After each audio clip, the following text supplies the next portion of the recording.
welcome back to another episode of Campton Racing TV.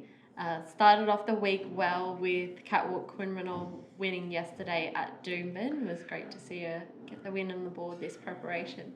Yep, it was. It was good to see her bounce back. First up, she was obviously first up after a long time off. So she ran second, and then she obviously went there yesterday and blew them away. It was a big win from a wide draw.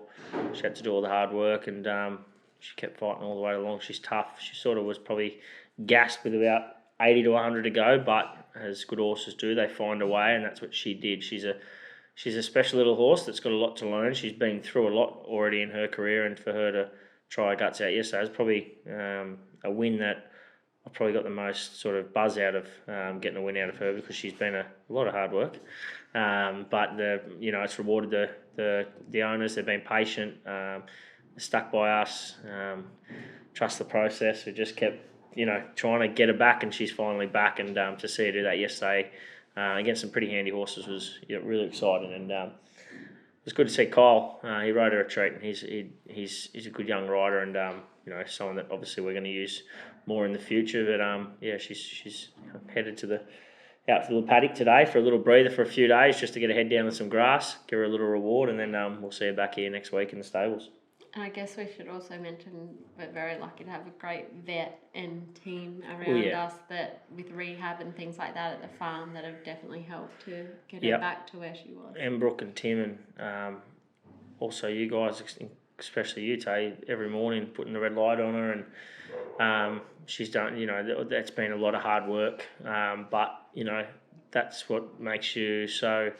It gives you that rewarding feeling after a win like that yesterday, knowing all the hard work's paid off. And a lot of people don't see how much work goes on behind the scenes. And my staff go above and beyond to make sure our horses are looked after like they're their own children. So, hats off to Tim and especially Letitia as well. They've done an incredible job, and they all deserve a big pat on the back. Sure. And then looking forward to this week. Runners. Tomorrow night we've got one at the Sunny Coast. That's Pangea. Now he's going around 1200 metre maiden, 3-year-old. Obviously, pretty much similar race to 2.5 weeks ago. Yeah, pretty similar. He's a horse that's going to get over further, but he's probably not ready for further yet. Next preparation we'll get him there. 1200 again tomorrow night. The rail's out. Luckily we drew in because it'd be tough to make up ground there tomorrow night. So. Hopefully we just bounce out, sit behind him.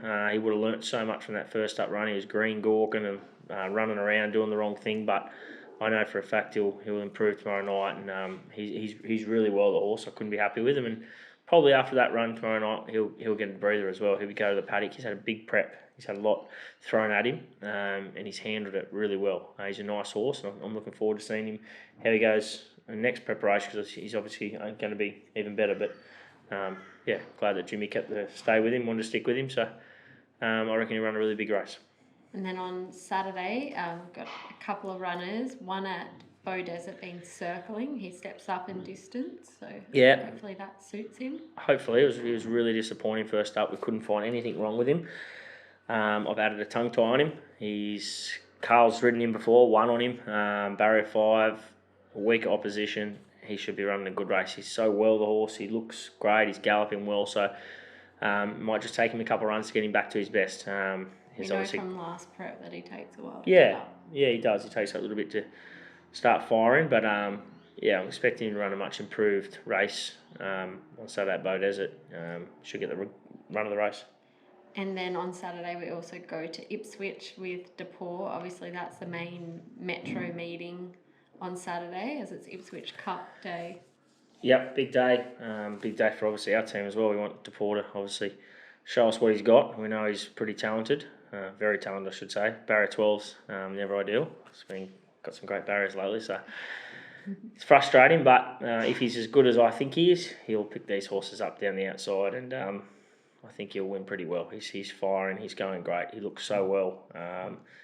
Up to Jimmy now. He's got to weave some magic. He's Queensland's top jockey, and that's why he's got the ride on him. So see how he goes Saturday. Hopefully he wins, gets his rating up, then we'll maybe head to the Ramornie if he pulls up well. And he's an exciting horse. I still don't even think we're at the bottom of him yet. So I guess the probably the biggest concern on Saturday is if that track is hard, he won't let down quite the same. Yeah, he probably won't let down as we know he will, but one thing about him, I know he tries his guts out. He tries so hard when you're in a race, and he's, I hope they even walk, and it would not worry me because I know how quickly his turn of foot is, and not comparing him to Golden 60 as a horse, but a lot of people say, Golden 60 needs to speed on. Horses with a turn of foot don't need fast run races. Their turn of foot will pick up the horses going slow enough. So if they want to go slow, I know Jimmy will sit off him and get him to the outside, and I think he'll pick him up pretty quick. But if they do want to go fast, it'll be even better because he'll come flashing down the outside. 1100, second up, he's proven.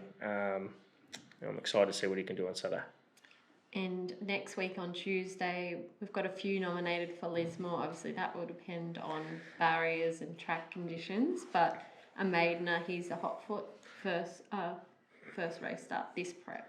Yep, a very quirky animal. Another horse that's had a few issues, but trialled really good the other day. He's got a lot of ability when he wants to show it. And his trial the other day was really good. I was proud of him. He was still a bit worked up before the trials, and he's a bit of a buffhead, but I think if he can just relax him behind the speed first up on Tuesday, I reckon he'll run a really big race. He's going good, he's well, he looks so good, so I reckon he can run a big race first up. He's a horse that's obviously going to be better suited over further as well, but he's very well, the horse, and he should run a good race.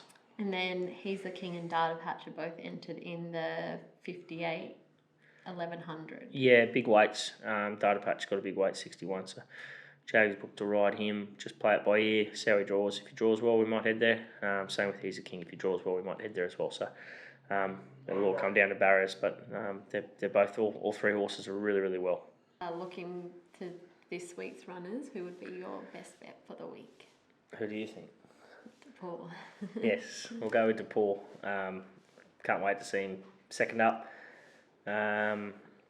He's so I think a few people are starting to realise that he's a pretty good horse now, so he's got to go and do it. I want him to go and put these horses away. They're pretty handy horses. They're not useless. I reckon he'll run a huge race on Saturday, and he's just in the zone. He's so well, as I said. We'll show a video of him later. We'll put it up, but he's a happy horse. He's healthy, and he's ready to rock and roll. He's ready to get the big V12 engine opened up. Thanks so much for watching this week's episode, and hopefully find a winner over the weekend. Good luck.